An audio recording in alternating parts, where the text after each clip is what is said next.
Hello and a very warm welcome to this edition of Insight. In Insight today we are going to talk about the rise of the South. Well, this was the title of the Human Development Report published in 2013 by the UNDP, which certainly talked about the South-South cooperation, the rise of the South region globally. But basically South-South cooperation is of course an important element of international cooperation for development. We have seen how viable opportunities have been developed for the South in the individual as well as collective pursuit of ensuring economic growth in these countries and also sustainable development. We have representatives from certain parts of the country who of the globe who are there on the panel today. So we'll be talking about the South-South cooperation in general.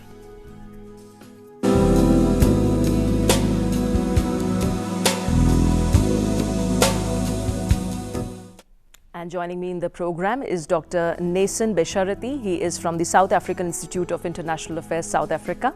We're also joined by Professor Siripon Vajvalku. She's from Thammasat University of Thailand. Welcome to the program. And we have Mr. Cosmos Gitta, who is from the UN Office for South-South Cooperation. And Dr. Sachin Chaturvedi, who's a Senior Fellow with Research and Information System for Developing Countries, also joins us on the panel. Welcome to the program. Well, we like to start with Dr. Chaturvedi, because we know that there is this conference which has been organized with in collaboration. The RIS is organizing it in collaboration with the UN Office for South-South Cooperation and the Ministry of External Affairs. Yes. We would like to understand as to what are the dimensions that this conference is really looking at. There are 4 different dimensions, Shalini, which we are trying to capture in this conference. And as you very rightly mentioned in your inaugural comments, that there is a rise of South. So we are trying to see and understand how this dynamics of South-South cooperation is really influencing the global aid architecture. Because as you saw in case of BRICS, and now India is going to host IPSA summit in June. Right. So there is this idea that Brazil, China, India, South Africa, they are providing development assistance to many countries. And the quantum is already somewhere close to $17 billion. So from that money, how they're going to change the global aid architecture. So that's one dimension we are trying to address. The second is South should also continue to do some sort of introspection in terms of impact of their development projects. So how evaluation should be done. Number 3 is in terms of impact assessment, how our development projects, say in Myanmar or Maldives, what kind of evaluation we are doing. And number 4, as I said, is global aid architecture. How we are going to influence that. Mr. Gitta, these are very interesting aspects, and you know, suddenly we have seen that there's this shift in the view from west east now to the south, and of course the importance was generally seen around the time of financial crisis, when the world was looking at the kind of inputs that these countries were really making, this region was really making. How do you look at this kind of cooperation? Cooperation means, of course, all these developing countries cooperating with each other, ensuring that there is this shift in, the development paradigm towards these countries. How do you look at this change? Well, the South-South cooperation has been around for quite some time. Actually, you could trace it back to the 1955 Bandung Conference in Indonesia, right, where Asian countries were, forging partnerships with Africa. And it's gone on since that time. What we've, of course, witnessed recently is an upsurge of South-South cooperation. And you've rightly pointed out, it's seen more clearly that developing countries, much as you have a financial crisis, they seem to be doing better. And because they're doing well, many countries have been growing very fast, countries like India, China, South Africa, Brazil. There is reason for more countries to turn to each other, developing countries to turn to each other, whether in terms of trade, investment, development assistance. So it's a great time for developing countries. This is something that I've been looking forward to for many, many years. Of course, trade and investment is one of the key areas here. And with trade, of course, these countries are coming together and showing their own power. I mean, the kind of mutual investments that can take place has really attracted everyone globally towards this cooperation. How do you look at the growth? If I'm not wrong, the name South-South cooperation emerged in 2004. Correct me if I'm wrong. Was it? Yeah, I mean, South-South cooperation, the term actually was not the one which was used for Afro-Asian conference. It remained Afro-Asian conference in 50s. But in last 2 decades, South-South cooperation has been emerging as one of the modality and has been called like that. Professor Vajwalku, your views on the trade and investment aspect? Actually, I think the development path that many countries has followed so far, it somehow come to the problems. I think we witnessed the economic problems in Asia, in Europe, and in many parts of the world. And I think South-South cooperation actually try to show us the alternative way of development, I think, which is very, very important. And the point is that when we talk about development, it doesn't mean just only trade or investment, but how we strengthen the human as the core of the development. I think that is the key. And the Southern providers, Southern partner have tremendous examples of that, and I think it will be very good if we can share the experiences, how one country which does not follow the traditional way of development, for example, like India, China, they have their own way of development. Thailand also have our own way of development. If we can share that kind of experiences, and I think that will be beneficial.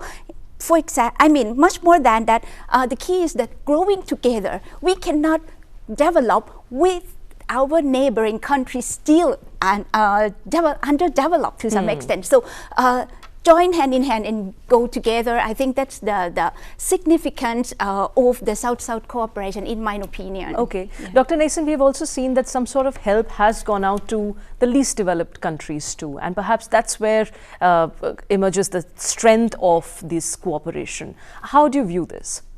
Well, I think for the least developed countries, it's always a positive thing to have options. Before, there was only one option. The North would be the only provider of resources to the South, so that created a certain power dynamics which were not really fair, and negotiations couldn't be on unfavorable terms for the one who was weaker. Now the most poor countries, the least developed countries, they actually have options. They don't have always the same traditional donors. They can now go to other new donors which are emerging, and therefore negotiate also their needs better. The key thing is that they need to drive their own development process. They need to set the rules of the game for their country, for their development process, and then see what they can get from each. Maybe they can get some things from the English, some things from the Indians, some things from the Chinese, some from the French. So every country has resources, experience, knowledge, and strength to offer to the world, and so we can all share and learn from one another. So this is a bit shifting that dichotomy of the haves and the haves not, but really putting everybody on a same level plane where we all have something to give and to take and to share. Exactly. So it's really helping in building the grounds of equity and sustainable growth and development, as I said in the beginning. We'll take a very short break and insight on this note. We'll come back after the break and discuss other aspects.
Welcome to Insight. In Insight today we are talking about the South-South cooperation, and of course we are calling it the rise of the South because this is how it is being viewed globally. In the past few decades we have seen how there have been major efforts where the South-South cooperation, these countries have really left a mark on the major international forums.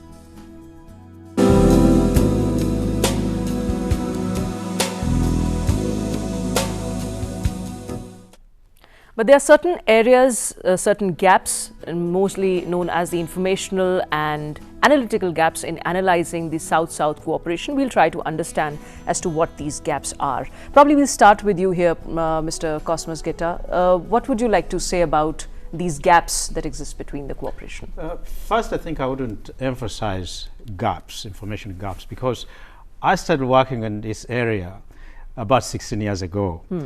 And there was hardly any information on South-South cooperation. Recently, at least over the last 5 years, we know that there's a lot of increase in volumes of South-South trade, and UNCTAD has been producing a lot of analysis in this area and providing us very good information. A number of academics are getting into how countries are working together, for example, in the area of health. And we're getting a lot of information how companies are working together to make medicine accessible to the poor and at affordable prices because of developing countries. And a lot of that is coming from here in India. So we have a lot of information that is coming that wasn't there 16 years ago. Having said that, there is a lot that we still need to learn. There is a lot that we still need to analyze. We need to understand better, for example, how countries are developing or enhancing their voice. South-South cooperation started with voice of the South, countries standing together, and that's how they won political independence. We need today, they're already independent, but we have a lot of global governance regimes, which are very complex. They take on very difficult issues. We need to analyze how are developing countries expanding that bargaining power in these arenas. So there is a lot of work still to be done. Absolutely. And more or less, you know, if you look at the conditions that these countries have faced, whether it's to do with poverty or it's to do with the status of education, healthcare, women empowerment and other areas, they more or less remain the same, and perhaps that's where lies the strength of this cooperation, isn't it? That's right. Actually, when we talk about the analytical gap or information gap, we have to track back to the development gap. In fact, I think because we have development gap, and that's why, for example, like Thailand, we move from being recipient to being donor. But the point is that when we were recipient, we have one mindset, we have one perspective. So when we become a development partner, I think we need to change the mindset, we need to change the perspective, look from different points of view. And I think that is very important thing. So at the same time, we also have to look at development from different perspectives also. I think many years ago, we talked about aid effectiveness, but now it's more important to talk about the development effectiveness, not just only focus on the mechanism, but focus on the ideas, why we have to develop and development for whom. And then go to your question.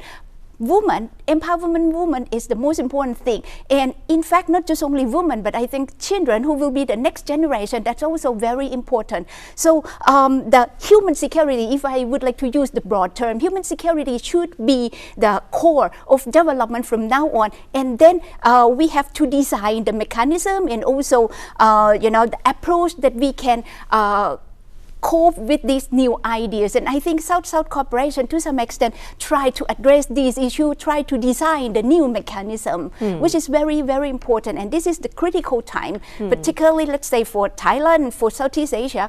By 2015, we are going to be the ASEAN community, and when we open the border, there will be a lot of course, opportunities and challenges, but at the same time, we also have to reconsider and be careful about that too. There's some interesting angles. I was going through the details of this conference, which all of you would be attending, and there are some aspects like some technical, practical challenges that the southern providers would be facing, that is on sharing information on their development, cooperation, including at sectoral level when you talk about agriculture or medicine. Now, these are very crucial areas. What are these challenges? Yes, indeed. There's a lot of challenges which my colleagues, which you mentioned, and a lot of my colleagues started to talk about. Basically, we don't have the same type of information and evidence that there is from the traditional forms of development cooperation. And that is because South-South cooperation is a bit more complex. First of all, the nature of South-South cooperation tends to be things that are difficult to quantify, like knowledge exchange, capacity building, training, which it's not often a financial transaction, but it's sharing of intellectual resources. So that becomes difficult to quantify. Another challenge is traditionally in our countries, in doing South-South cooperation, it's not one dedicated department. Sometimes you have the Ministry of Agriculture doing some work with a neighboring country, sometimes the Department of Education, sometimes. So there are many aspects of the government doing different things, and it's often not consolidated in one to present the total picture. So, for example, in South Africa, half of our cabinet is engaged in some way or form with some neighboring country in Africa, but it's hard to consolidate all of that. So those are some. Then the other thing is the issue of definition. There's what we define as development cooperation traditionally is mostly aid, and that is very clear. While South-South cooperation includes a whole lot of other things that are not necessarily included in the traditional aid definition, such as particular types of concessional loans, such as knowledge exchange, as we talked about, such as all sorts of other things. And obviously, as new players in development, we are still developing and growing in our monitoring and evaluation capacity and learning. We don't have the same decades of experience as traditional development players. So the main gap is to understand really what is the impact and the quality and the effectiveness of our South-South cooperation. What change is it producing in the life of people?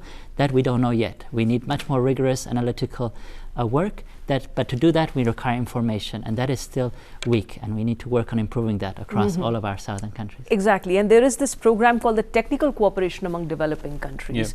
And interesting is that, of course, if you want to really strengthen this cooperation, you have to ensure that there's a clear flow of information. At the same time, you know, these exchange programs, the regional institutions, they help in these exchange programs. But how to strengthen this cooperation, that's something which is very interesting. No, I think, Shalini, you raised a very important point right in the beginning when you said that there are analytical gaps. And I think national governments are now coming up with some responses. This morning we had Foreign Secretary with us who laid out a sort of roadmap India would follow. And this is largely emanating from the Finance Minister's speech in the recent budget, when he announced more budgetary allocation for India's engagement with the South. The Ministry of External Affairs has already set up what is called as Development Partnership Administration, DPA, which is going to monitor, evaluate and strengthen institutional framework for technical cooperation and also for project monitoring, India's credit lines. So when each member of the southern community strengthens national institutions, and these national institutions then reinforce the regional, sub-regional and international architecture, then we would have a comprehensive effort in terms of addressing this knowledge gap which we see at the global level. So DPA in India would strengthen it. South Africa has already started working on developing what is called as South African Development Partnership Agency, SETPA. Thailand, from where Siripon comes, they already have TAICA, the Thai Development Cooperation Agency. So all of these countries are making efforts. China is considering proposal for having a development aid agency. We hear Brazil is restructuring their development plan and their agency. So like that, these agencies are going to bridge this huge gap which Nissan mentioned about in terms of our understanding of the South and their engagement. Like you just now mentioned about technical cooperation. Technical cooperation, yes, is extremely important. Every year India is providing some 10,000 slots for training for people from outside to study in India. And we have several colleagues from Africa and other parts of the world studying in India. I would also like to know briefly about the role of the UN here, United Nations. Well, essentially, South-South cooperation is really the business of developing countries themselves. But developing countries do always request the multilateral system, the UN system, to support their efforts of South-South cooperation. So the UN is really in a supportive capacity. We use our analytical work to, again, inform policies that would, kind of give the different policy options for developing countries. We do have a lot of programs in different developing countries, so we do support work at that front.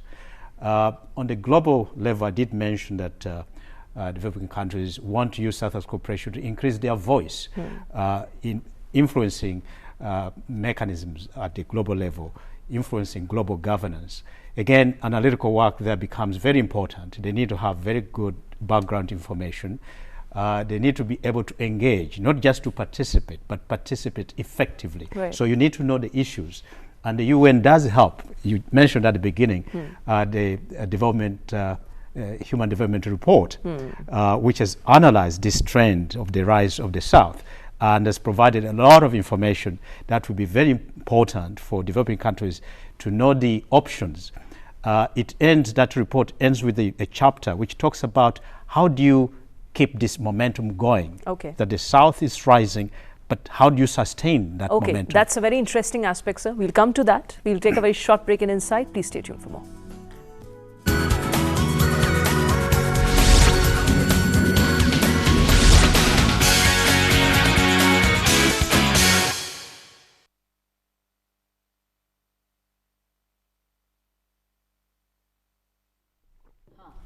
इसके बाद are we taking another break? हम लोग एक और break लेंगे इसके बाद में? अच्छा, तो वी हैव 2 more segments ना? अच्छा, ठीक है.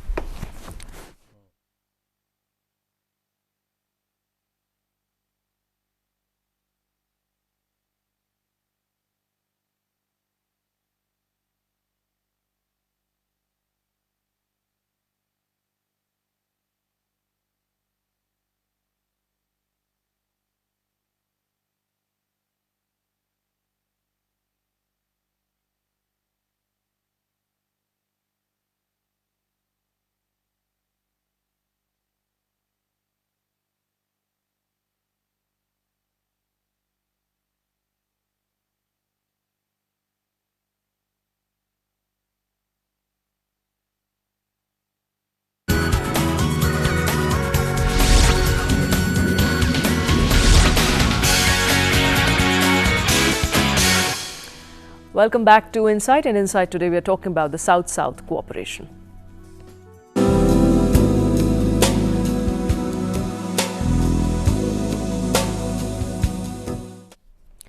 Right, so one of the basic objectives of the South-South cooperation is to foster self-reliance of developing countries. And with self-reliance, it's interesting to see that it also strengthens collective self-reliance among the developing countries. That is, the countries should help each other. It should start with trade and investment in other areas. We have seen cooperation agreements or cooperation signed between India and Africa, and of course between India and Thailand and other areas. And we have seen a lot of aid that has moved on from the developing country, one developing country to the other. As our panelists also said, that there's a shift that has been happening on that note. But at the same time, we have seen that there still exists a conflict between developing countries as well as the developed countries. That conflict has emerged at different forums, whether it is to do with climate change negotiations or at other economic forums.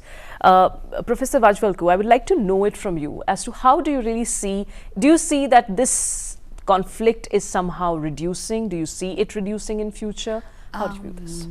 Actually, I don't want to term it as a conflict. Okay. I would like to term it as a different perspective and different background. That's a very positive approach. Yeah, I mean, if we term it as a conflict, it's somehow, very difficult to go and then cooperate in the future. So if we term it differently, we can see more opportunities. Of course, we are different. I'm sure that, because of development background, because of how we look at the world, we are different. But at the same time, we cannot deny that if we would like to cooperate, if we would like to develop, we cannot deny the hands of the developed country. But the point is that how we work together. It's not the rejection, but the point is how to. And at the same time, how we strengthen our group and how we voice our perspective, our design, and then negotiate with the developed country. So my point is that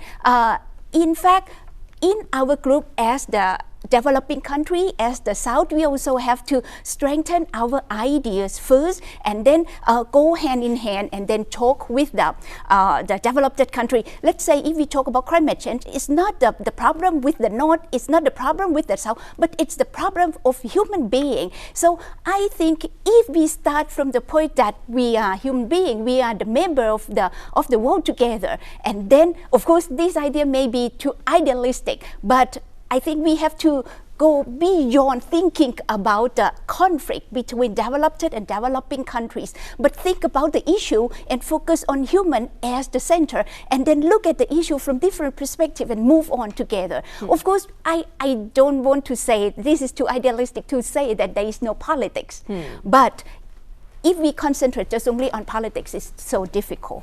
So first start strengthen our group and then bring the issue that is that is urgent for us and then that affect us, and then talk together. Well, how do you see these perspectives really changing globally? Because there are certain new groups which have emerged. A few minutes ago, Dr. Chaturvedi was talking about the IPSA, the BRICS. We know about this Durban summit where we came to, where there was some financial infrastructure, financial bank, which was something that they had agreed upon. Again, it was seen as a call by these developing countries. India was one among them. How do you look at these forums, and do you see that the perception around the superpowers is also changing? Yeah, to start off, I agree to a large extent with Siripon. The world is far less polarized as it was during the Cold War. We live in a much more heterogeneous world. There's not common positions even among the developed countries, or not even among the developing countries. There are so many different views on different issues, and alliances are also very fluid. There's not blocks that are so on one occasion Thailand and South Africa might agree on things, and another occasion they might disagree. It depends on the situation, and therefore the amount of alliances are there are a lot. There are geographical ones, there are one based on economic power, there's G20, there is BRICS, there is each of us have our regional groupings. So depending on the issues, there's issues when it comes to negotiating security issues, for example. So I think you have different groupings that are created for different purposes to negotiate, but ultimately it's not as polarized anymore. It's not as clear the lines. I think countries are all concerned to uphold their best national interest in global decision making, and they will create groups according to people who share their same views on the issues, and sometimes that might involve even developing countries dividing over a certain issue. Yeah. But Dr. Chaturvedi, at the same time, these discussions really make me think that even the developing countries need this kind of recognition from the developed nations. It was only this financial crisis was certainly it was some tipping point where you saw the world economic order was changing. The shift was, the global shift was happening towards this side of the globe. Yep. And perhaps that's where you see that, yes, there is some sort of recognition given to these groups. And I would say that this opportunity was very well used by the small groupings, the groupings that represent these countries. Absolutely right, Shalini. And I think we would have to appreciate this fact that developed countries recognize only when they need us. Yeah. and this, I think, has to be appreciated and strategized by the South. As you mentioned in the beginning, Rise of South, I think Rise of South is there, but Rise of South should not be taken for granted. How to sustain it, as Cosmos mentioned. But South has its own cultural context, which Siripon says that it's not conflict, it's sort of going together. But then the problem really is, and I think we should not be naive about it, is the fact that North continuously tries to dismantle institutional efforts which are there in the South to come up and claim for the position on the higher table. You would not believe one of the leading commentators in foreign affairs wrote that, do they have manners to sit on the high table? This was the question they raised. So my point is that South should not take it for granted. They should work continuously to assert themselves and strategize so that a coherent policy from the South comes up. And also negate the attempts by the North to come up with efforts to dismantle this unity within the South. And you very rightly said that since 2004, we are seeing it more and more of it. So that's right. The IPSA came up, the BRICS came up. You referred to the BRICS Bank, which would in a way challenge the hegemony by the World Bank. And it's about infrastructure. Absolutely. I mean, that's something which is key to any development. Exactly. So that holds the key for development. Right. That holds the key for development. So our money, which would be reinvested in terms of infrastructure, the infrastructure bonds would come up. The returns on those bonds would come from various countries where we would finance. So we need to now see that this rise is sustainable, A, and B, that the global institutions, including UN, they reflect and recognize this rise of South and do not take positions which are still tilted towards North. And that of course is very subtle when it happens in the UN, but we have to see that it comes back to that neutral position. Mr. Gitta, it's important to know it from you as to how do you view these conferences and these meetings, and what is the rate of participation? Have you really seen it growing? Do you see nations are really interested in participating in these forums, share ideas, learn the model of development, and also probably replicate it on their in their own nations? I think of recent, you've seen more and more conferences taking up the topic of South-South cooperation. But I want to go back to the point that you kind of wanted to delve into, the relations between the developed and developing countries in the wake of this trend of the rising South. One thing that we have to recognize is that alongside the rise of the South, there is also deepening globalization. And with deepening globalization is interconnectedness, it's interdependence among all the peoples of the world. So in a way, the South is rising, doesn't mean it's being decoupled from the North. So this deepening globalization, that's a very important point. The other point is, alongside South-South cooperation, the UN system, there's what we call triangular cooperation. Right. So quite a number of developed countries have come to support South-South cooperation through triangular arrangements. Japan is one such a country. Germany is another. France, the US. So there is also that trend. And we observe at the UN that when you do have these triangles of cooperation, you actually get a lot more fruitful results for development. For example, Japan did support the production of a new variety of rice called Nerika, New Rice for Africa. That was in conjunction with 7 African countries working together, and there have been quite a number of other development results of that kind. And I think we also need to recognize and to encourage that pattern, because we share one planet. So South-South cooperation is just one dimension of international cooperation for development.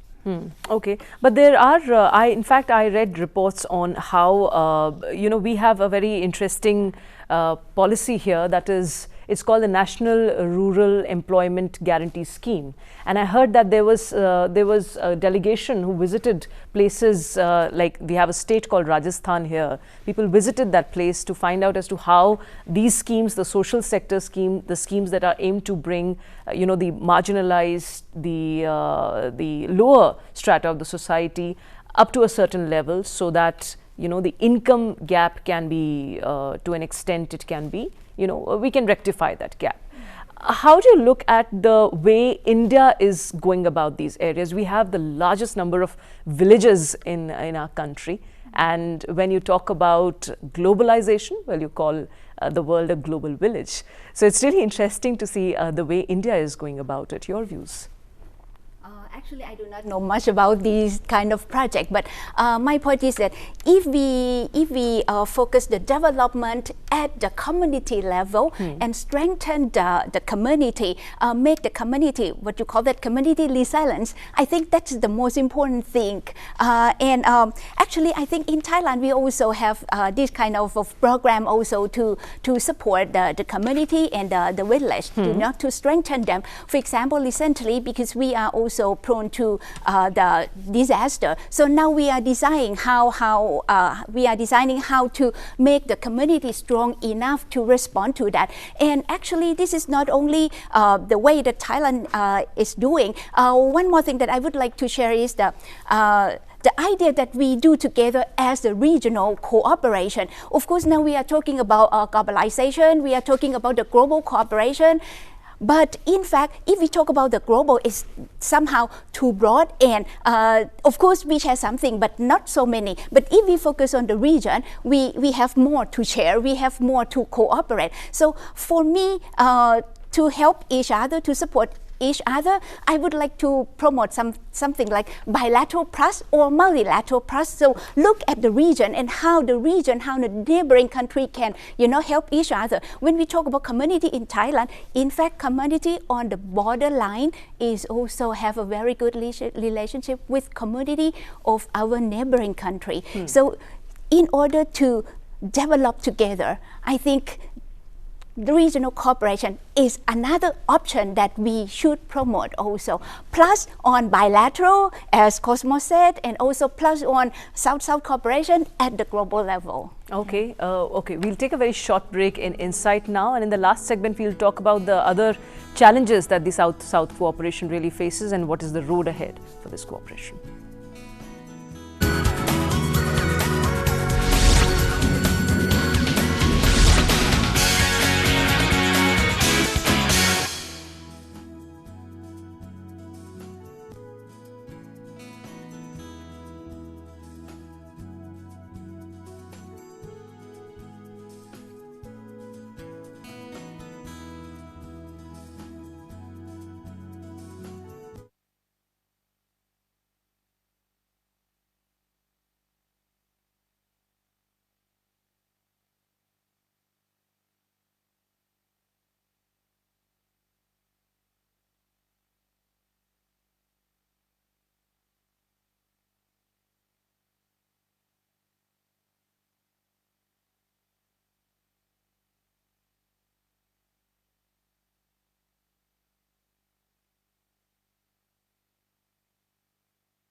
Welcome back to Insight. In Insight today we are talking about South-South cooperation.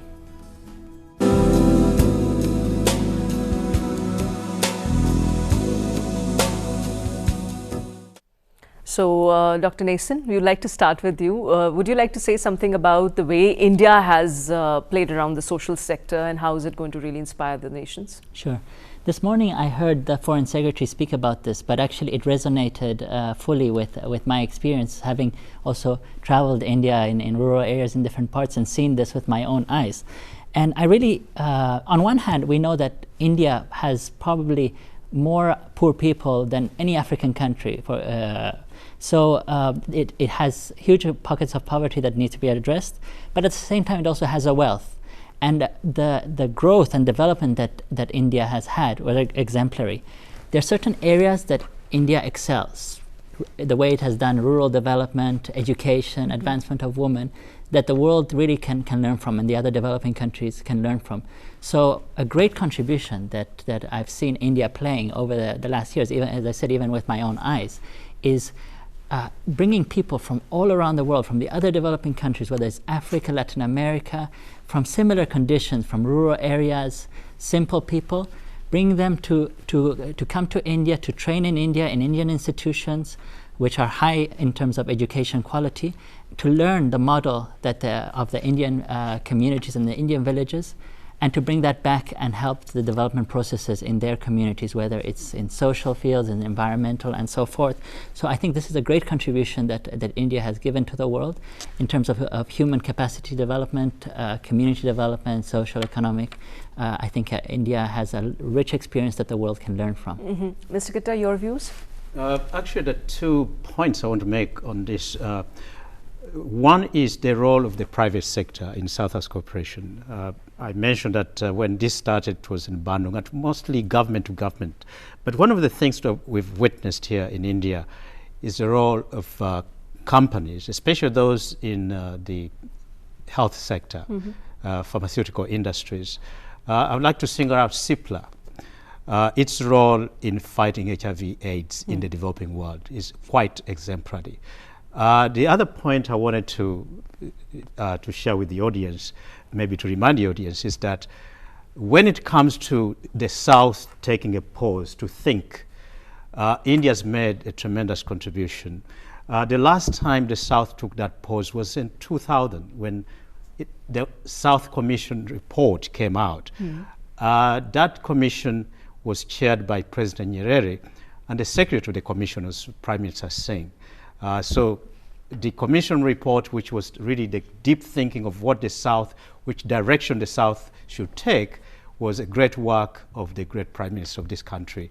And that is a great, I think, contribution to South-South cooperation. So it's quite remarkable that we're coming back to Delhi to do some soul searching and to think ahead of where to take South-South cooperation next. Again, it's India. I'm also told, this morning we're told, that the idea of the South Bank was also nurtured here. So there's been quite a lot of contribution to South-South cooperation coming out of here. Dr. Chaturvedi, before we go to the challenges, I would like to ask you about the environment and energy, the 2 major concerns here of especially the developing nations, because they want more development, and that's where they have to pay the price, because environment is something which is at stake. How do you look at the way India and other countries are approaching this issue? I think, Shalini, there are 2 points here which we should consider. One, this point becomes much more important in light of the climate change debate, where no emerging country wants a cap, because there are efforts to curtail the growth rate. But how we can sustain economic growth without compromising biodiversity or adversely affecting the climate in our respective nations and also in the region. And that, I think, requires a sort of creative approach in terms of managing environmental challenges which we are facing. And as you know, this decade was declared by UN Secretary General as decade for conserving biodiversity. India hosted a major conference in Hyderabad, and Prime Minister gave almost $50 million as a global fund to from Indian side to contribute to this idea. So I think both the challenges we would have to reconcile with economic growth on one side and conserving, sustaining the climate and the environment around us, and that, I think, requires a very creative approach. Okay, now I'll come to my final question, last question to all of you. We'll start with you, Dr. Nason. What do you look at, how do you look at the road ahead of this cooperation, and what are the challenges that you think the countries need to really look into? Okay.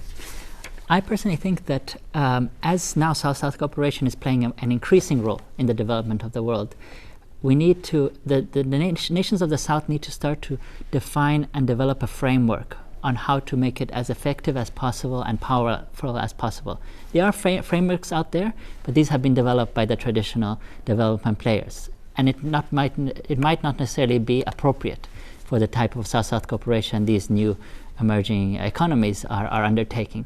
So therefore, they need to start defining what are the principles and the way to actually improve it, what are the ways to measure it, how to collect information, so that we can maximize the impact that we are having. That ultimately it's precious resources from taxpayers of countries which also need support. So they need to be spent in the most effective way to improve the conditions of disadvantaged people in other parts of the world. So I think we need a framework to understand how this works and to improve our work in the future. Okay, Professor Bajwa. For me, I think involvement of more actors is more important thing. In fact, we are talking about South-South cooperation, and we said, okay, we're trying to look at these issues from different perspectives.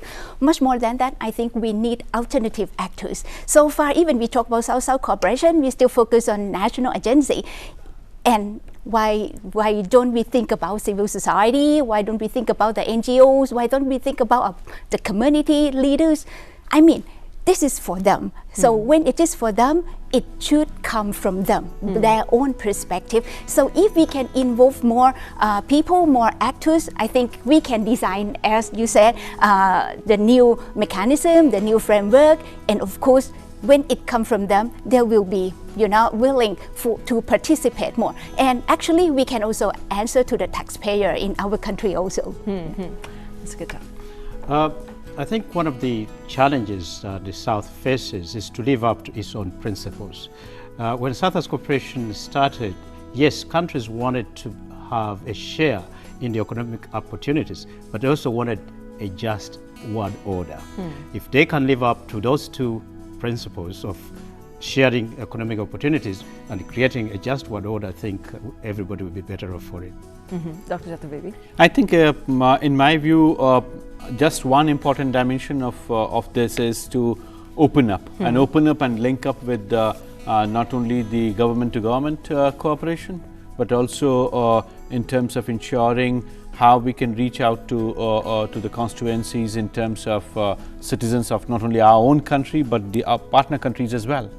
So their visibility and partnership in terms of their own development efforts is extremely important. Okay, so this is certainly a broad framework where you see the collaboration between all these nations, and we only hope to see more cooperation, more exchanges between these countries, and all the best for everything. Thanks very much, gentlemen. Thank you very much, ma'am, for talking to us. It's quite a pleasure having you all here.